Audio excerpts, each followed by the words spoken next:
আসসালামু আলাইকুম। রান্না করতে আসলাম। তো আজকে রান্না করবো বই। মগা আঞ্চলিক ভাষায় এটারে বই কয়। তো চিংড়ি মাছ দিয়ে রান্না করব। চিংড়ি মাছটা কেটে কেটে রেডি করে নিয়েছি। লতিটাও কুটে ধুয়ে একেবারে রেডি। তো এখানে দিব বাটা পেঁয়াজ, বাটা রসুন দিয়ে আমি এই বইটা রান্না করব। হ্যাঁ, আঞ্চলিক ভাষায় লতি এই বই বলতো, সরি, আমাকে বরিশালের ভাষায় বই বলতো। তো ছোটোবেলায় অনেক কথাই মনে পড়ে, কিছু কিছু রান্না করতে আসলে বলতো কি, ছোটোবেলায় মায় যা দুগো বই তুললে লইয়া যা আজগো রানমু চিংড়ি মাছ দেয়া পাতায় বাজমু। তো আজকের আমি সেই বই রান্না করব। তো দিয়ে দিলাম চিংড়ি মাছ। চিংড়ি মাছটা একটু তেলের সাথে ভেজে নেব, যেন একটু ঘ্রাণ আসে ভাজা ভাজা। ছোটবেলার অনেক কথাই মনে পড়ে। তো চিংড়ি মাছটা লাল লাল করে ভেজে নিলাম। এখন দিয়ে দেবো পেঁয়াজ বাটা, একটু বেশি করেই দেবো পেঁয়াজ বাটা। লতিতে পেঁয়াজ বাটাটা বেশি দিলে খুবই ভালো লাগে। দিয়ে দিলাম রসুন বাটা, একটু নাড়াচাড়া দিয়ে দিলাম।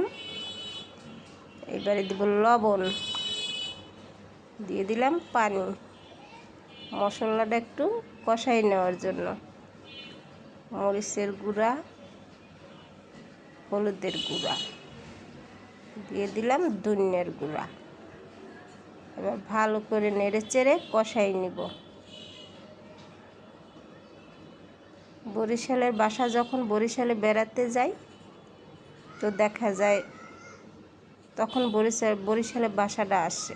আর যখন দেখা যায় নিজের বাসায় থাকি অতটা বরিশালের বাসা মুখে আসে না।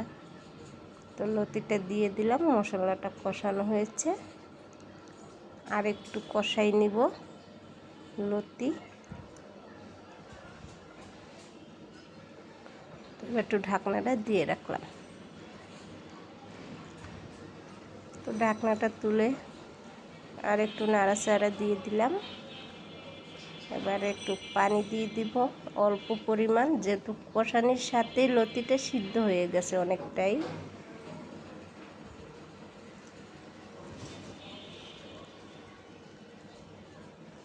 আবার একটু ঢাকনা দিয়ে ঢেকে রেখেছিলাম, তা দেখাতে পারিনি। তো হয়ে গেছে আমার লতি রান্নাটা। বলতে চাই বরিশালের ভাষা, কিন্তু আসে না। তো হয়ে গেল আমার রান্না লতি, একদম পোড়া পোড়া, একদম আমার মায়ের হাতের মতো কচুর বই। আল্লাহ।